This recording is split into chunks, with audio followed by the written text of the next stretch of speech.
dry is never okay.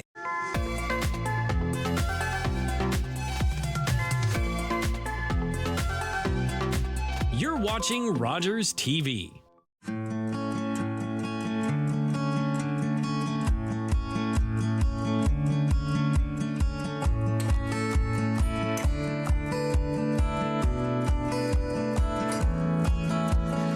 Helping Hands is an organization based roughly in the St. Thomas area that has a reach that goes all the way from Windsor all up to the Toronto area.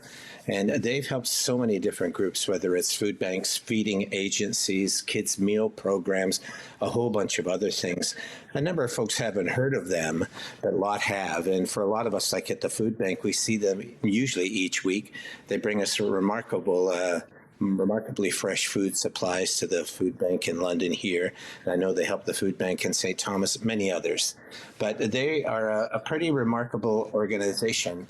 We're going to talk to Jim Collins in a second here, but I think they started maybe around 2002. And in that time, they've really developed quite a reach out into this part of Ontario. So it'll be good to talk to them. And here is Jim Collins. Jim, pleasure to see you. Thank you for joining us today. Nice to see you, Glenn. Thank you very much. Yeah. Jim, why don't you go over with us a bit how you started? I think you're a hustler, as you and your wife helped to start it back at the beginning, I think, and then you reached out, got in more volunteers and other things. You would be much better at going through that story than I would. So why don't you tell us how it happened and how it moved forward from there? Certainly. Our church, we had always taken care of a handful of families on a regular basis. And in January of 2020, we said, there must be more that we can do. So I just simply started knocking on doors of food processors, retailers, and growers. And our question was very simple to them. Do you have any surplus? Do you have any product approaching the best before dates, or just plain old seconds or surpluses? And to our astonishment, they responded with great generosity. And from that, we started out with 7 organizations that we provided food for, and now we're reaching more than 250, as you said earlier, from Windsor to Oshawa, really. Yeah, and how was that when you started? I remember when the food bank started, we went around to all of the different organizations that were in London. The mayor had challenged me to start up a food bank because he'd been to Edmonton and he had seen, this is Tom Gosnell, the mayor, and challenged me to do it. And I said, I'm not just going to run out there and start it out. I need to talk to the other organizations. And that's when I began to see that there was a real problem with hunger around London that often wasn't being recognized either in media or even in word of mouth. But I remember as we sat down, Jim, you would laugh at this because you would know what this is like. But when we had our very first food drive, we had no idea what would happen. Right, we just didn't. But what we were not prepared for was all the fire halls that we're collecting were all jam full, and the trucks had to be parked outside. It was in the winter.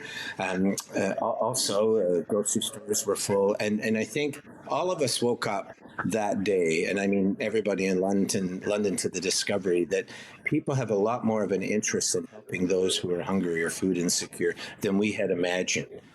But it took that act of faith to beginning just to get it started and to get it going. Can you tell me what those first few moments were like for you, the first few weeks? Yes, certainly. I think the most astonishing thing that we discovered, very early on is the absolute amount of food that is out there and is available. I'm sure you know the statistics that more than 50% of all the food produced in Canada finds its way into the landfill, and at the same time, 1 in 6. Some have even said as high as 1 in 5 Canadians experience some measure of food insecurity every day, which is, it's a polite way of saying a mom and dad and the kids go to bed hungry. The Second Harvest, they commissioned a study about a year ago, and they discovered they quantified or put into terms that we could understand what does 50% of the food look like. And it turns out it's 3.1 million tons. And another way of stating it is it's 124,000 tractor trailer loads of food. And I took it one step further, Glenn. I said if you took the tractors off the trailers and you put the first one at the corner of the 401 and Highbury, and you headed east, it would take you to downtown Halifax. That's so how you much. did that math, did you? Yeah, I did the math and I checked it twice. Yeah. And that's what we notice right now. And I know you're experiencing that at the food bank, unprecedented increase in demand. And that's what we've experienced as well. But commensurate with that has been the availability of food, and one of the things that we do at Harvest Hands that's a little bit like we're not doing anything that hasn't already been done many times. The only thing that we're doing a little bit differently is that we have a policy: we never say no, and we will take any quantity, and typically we take it in bulk, and then we break it down into more manageable sizes that can be easily consumed. And this has opened up all kinds of opportunity for us to put the food in hands of people like yourselves, like the food banks, missions, shelters, soup kitchens, who are the boots on the ground. They know where the need is and they know how to get it out to the individual. So we always emphasize that we're not a food bank, but that we're a food distribution center. Yeah. So explain to me how that works a bit. Say I'm a farmer and I've got a wagon load full of stuff, whatever it is, lettuce, whatever it is, and I bring it to you. What happens at that point? Do you have a warehouse? Where's it situated? That kind of stuff. Okay. Yeah. Actually, almost 100% of the food that we process, that we receive and process, we pick up. And so, for example, this afternoon we're picking up 12 pallets of potatoes from the Interkip area, and we'll bring it down to St. Thomas, and there we will sort it. We also have a vegetable washing machine that will wash the product and scrub it and then dry it, and then we'll package it into 10-pound potato bags. Or earlier today we received a load in from the Kingsville area of tomatoes, cucumbers, and peppers. And when we receive it from the growers, it's often in pristine condition. We don't really do anything other than just package it. When it comes from some of the terminals or from grocery stores, often we have to go through and sort out one piece or two pieces, wash the balance, and then repackage it. But we have a warehouse in St. Thomas, about 20,000 square feet, which, by the way, we're outgrowing as I speak, and and then we distribute. We have throughout Southwestern Ontario, we have 18 routes. So we go to all the major cities and like Burlington, Brantford, Oakville, Mississauga, Kitchener, and typically we will deliver to larger food providers, and that's really how it works. We are a 100% volunteer organization, and I would be remiss if I didn't tell you, and I'm sure you understand that how important our volunteers are to this whole process. We could have millions of dollars worth of food, and if we didn't have the volunteers who by the way bring with them their skills, their knowledge, but most important, they bring with them a passion and a giving heart to be able to help others. It's just astounding. We have 175 regular volunteers and we have others that come at night, Girl Guides, youth, political parties, whoever wants to come, we never say no. Yeah. And do I have it right, Jim, that you don't charge for the food? Is that correct? That's correct. We don't charge for the food. Back in 2022, when gas prices skyrocketed, we charge a small delivery charge. Like for example, on the Chatham route, which I believe has 12 stops, we charge the recipients, I think it's $24 or $28, and the way it works, they go onto the truck and they take what they need, and then we don't keep track of it. We don't we don't have any invoicing or anything like that. We just make it available. They take what they can use, and so it works out very well. If we have tried to quantify the relationship between the value that we give them and what they pay, and it's somewhere in the vicinity about 5 or 7%. So for what we have noticed, we also, Glen, have about 60 organizations that come down to St. Thomas, and they'll take a grocery cart and they can go up and down the aisles in the freezer, in the cooler, and we only have one condition, and that is if you want more than one case or more than one of the designated units, that you ask for permission. And if we know that we have lots of it in the back, and we know there's more coming in, then we'll share it with them accordingly. But it's been it's just amazing the how it works, and I'm sure you're familiar with the statistics that there's 61,000 organizations in Canada that provide food assistance, and of course the food banks are the major portion of that. But there's churches, small community groups and organizations,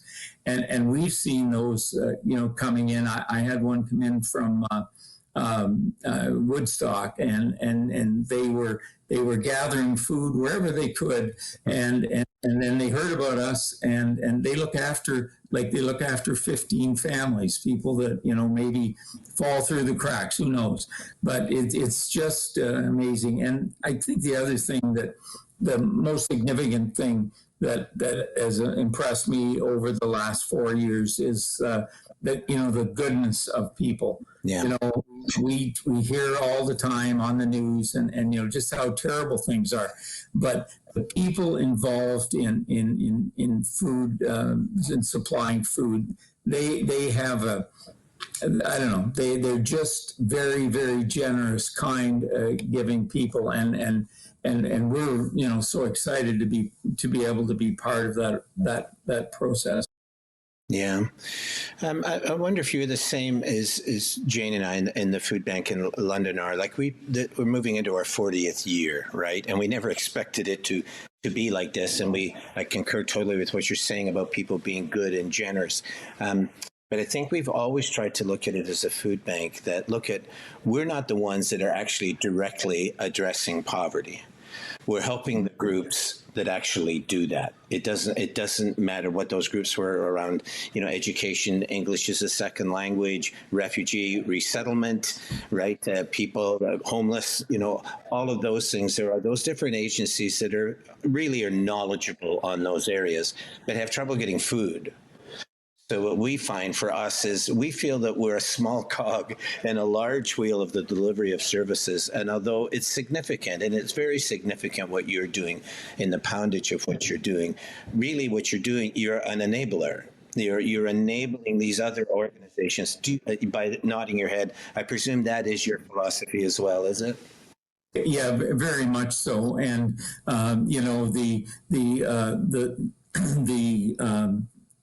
the growers, the retailers, the processors that give us the food. We always put it this way: is that nobody wants to grow a product and market it, package it, deliver it, and then take it to the landfill. And So they are absolutely thrilled to be able to be part of that.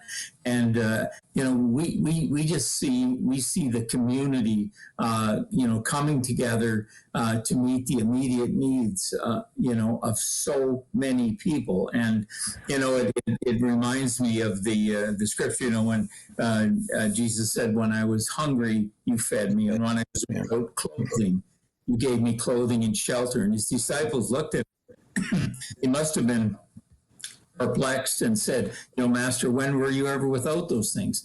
And he said, "When you've done it to the least of them, you've done it unto me." And so that's been one of the foundations of what we're doing, because we recognize that when we're giving the food, although we're not any longer handing it out directly, we're able to demonstrate in up close and personal way the goodness of God. And frankly, the Bible says it's the goodness of God that causes brings man to repentance. So we see it as a win-win situation. And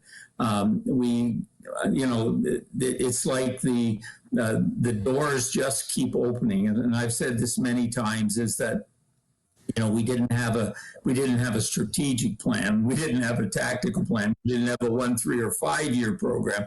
We literally just took the next step. And God has just blessed us, amazing with vehicles and with equipment and with finances. So it's for me and my family and many of our volunteers, we literally are living the dream. Yeah.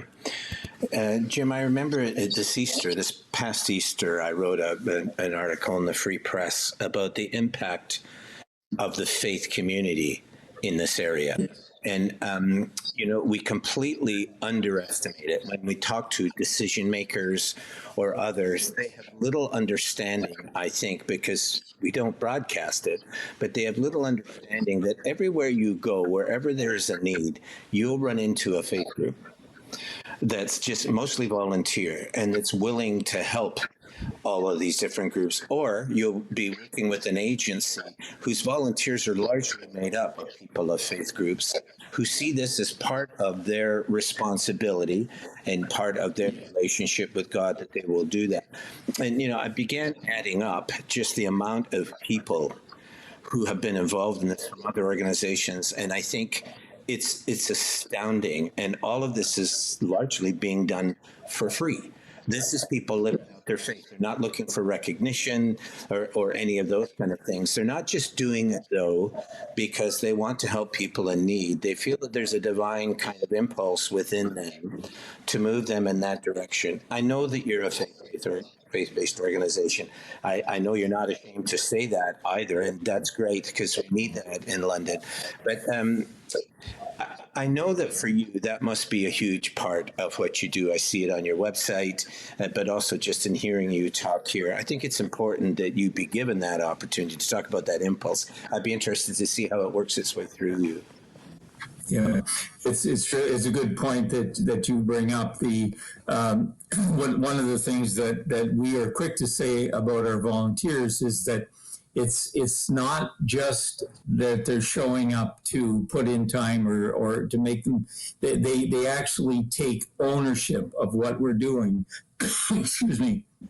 And we recognized early on that they're in the population of volunteers that we have, is that there was as high as 50% of them had food shortages themselves. And so something that we did, I'd like to share with you, is that we introduced like what we call a volunteers reward program. So that if someone works 2 to 5 hours, they are allowed to take with them a black milk crate full of food of their choice. It could be vegetables, it could be canned goods, it could be meat. If they work 6 to 12, they get 2, and more than 15, they get 3. And it's it's really, it helps out a lot. The ones who obviously don't need it, they give it to those who do need it. But I would like to, revisit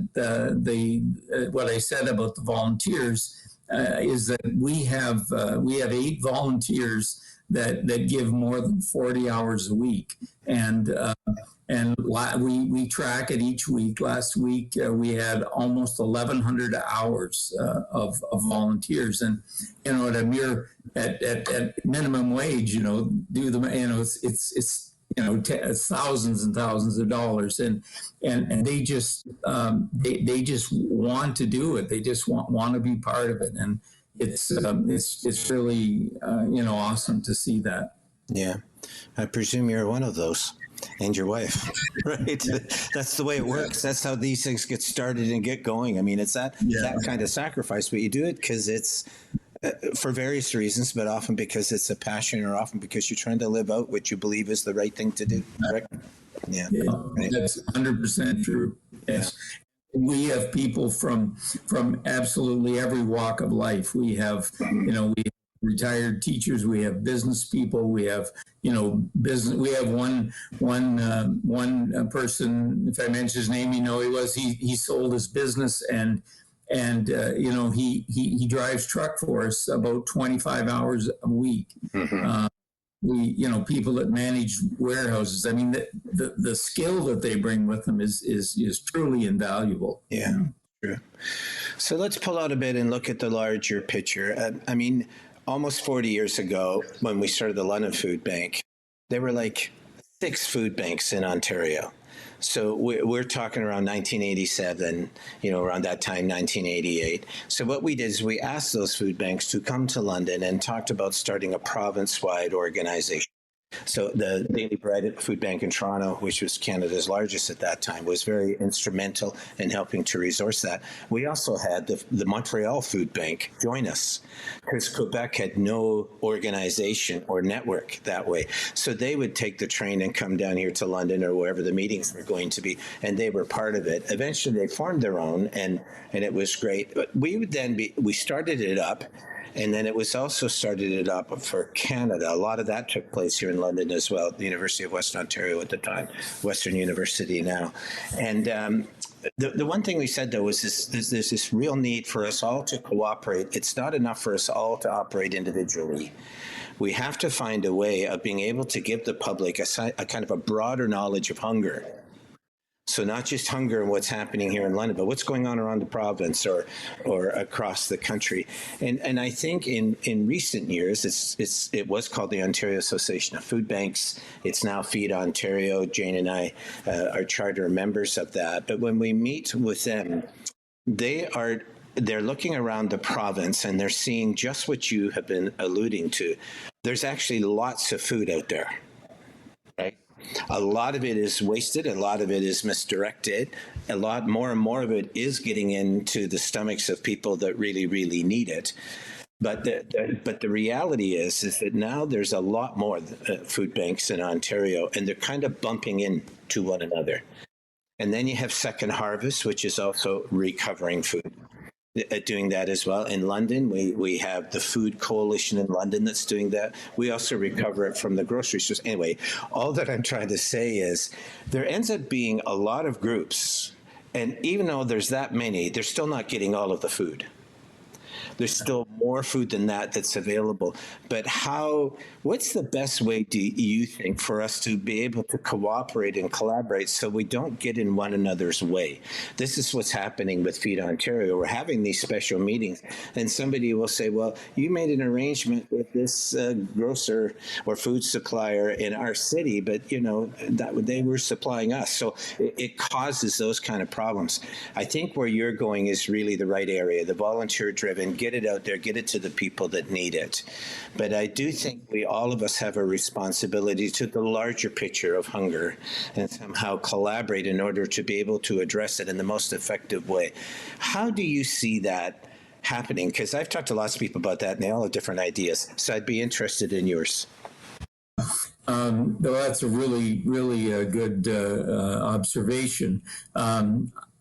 From the large picture, Canada-wide, I'm not certain because we're so honestly, we're so new to this. But in our own city here in St. Thomas, we have what's called the Food Providers Network, and it was really born out of the fact that there was, people were, they were really covering the same people twice, and there was duplication, with the food bank, and so I think there's 15 or 17 of us in this group, and we have a meeting once a month, and it's gone a long ways to streamline and avoid the duplication. It brings not only the faith-based organizations, it brings the food banks and the shelters, it brings them all together. So that's, and I'm really, I mean, we're just a member of it. We are not founding or anything with it, but I'm really amazed at how it causes everybody to pull together. But I agree with you that there definitely is a need for that type of thing. We've done a couple of national broadcasts, and so we've actually had people coming in from. We had a group come in from Surrey, from Prince Albert, from Calgary, from Montreal. They came and spent 3 or 4 days studying, seeing how they might, replicate, what we're doing. Because I always emphasize whenever I'm talking of this is that, like, we're not doing anything new. We're not doing anything extraordinary. We're just doing it in a slightly different way. I kind of see a 250-mile radius, which you can effectively serve, which you can pick up and deliver, without pushing it too much. And so, I don't know if that's, something like that is worth looking at. But it's really a good. I understand 100% of what you're saying, and in our small sphere here, I'm just amazed, having been in the business world all my life, that how cooperative people are, how they really. And it has to be rooted somehow in the purpose, in the goal, or whatever it is. I'm not sure how to answer. That's a really good question. Jim, I think we're going to have to all work at this so well, because I think the one thing that's really changed since the pandemic, I think, is that the price of groceries stayed so high. And as a result, just the general population is getting a feeling about food that wasn't there before. They would just go down to the grocery store, they'd hear about hunger, and so they would donate to an agency or whatever it is. But now with high cost of rents, or especially food, I think far more people are interested in food. How do you get it? How do you harvest it? That kind of stuff. So, I mean, we're really moving into a time in which I think the general consciousness of the population is much more around food than it has been in the past. And I think that, what you're doing is you're helping them to find a way to deal with that. And that's really a responsible thing to do, I think. And I know that you've helped the food bank. I've talked to our volunteers. They've helped to unload the food when you've come in. And we have a great collaboration with St. Thomas Food Bank as well. And we hear stories about you, obviously, from them as well. But I just want to congratulate you, because you didn't sit around and wait for somebody else to fund you, or whatever it is. You got a bunch of volunteers together. You probably laid down the track for the most sacrifice at the beginning. I know how those things work. But now you summoned all of these people in. You've been accountable to your faith. You've been accountable to your community and to other groups. That's in many ways not easy to do. A lot of people wait until somebody comes along and gives a lot, and then they get going. But you started as a grassroots. Food bank started that way as well. So you're to be congratulated that you were able to keep it so, pardon the pun, but so organic, right? It is, and it's amazing what you've done. And I know you're getting the sense that it's growing for you, but I hope within yourself, you and your wife both feel the value of what you've provided to the rest of us and to this region. It's really important that you do see that, Jim, because we're all in hard times. It's really, really hard. And when somebody can step up just as a family or as an organization or as a faith group